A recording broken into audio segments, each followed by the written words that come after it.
ibsituu dukkana guyyaa si dhaabbannee gabrummaa dhaabana. Alaabaa Oromoo ibsituu dukkana guyyaa si dhaabbannee gabrummaa dhaabana.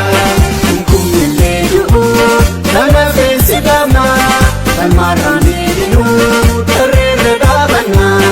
Alaabaa Oromoo ibsituu dukkana guyyaa si dhaabbannee gabrummaa dhaabana. Dhiigaan facaasaa lafee si qobeessa Oromiyaa irratti gadaan si raabsisa.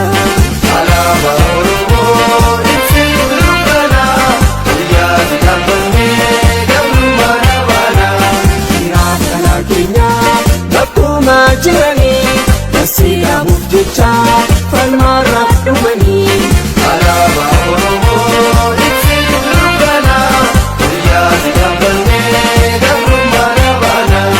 Si dhaabbannee bulaa guyyaa tokkootillee guyyaan sun ni dhufa hangam yoo turellee. Alaabaa Oromoo ibsituu dukkana guyyaa si dhaabbannee gabrummaa dhaabana. Asxaa sirna raayyaa abdii walabummaa dhiigaan garsi dhaabna yaafajii tokkummaa.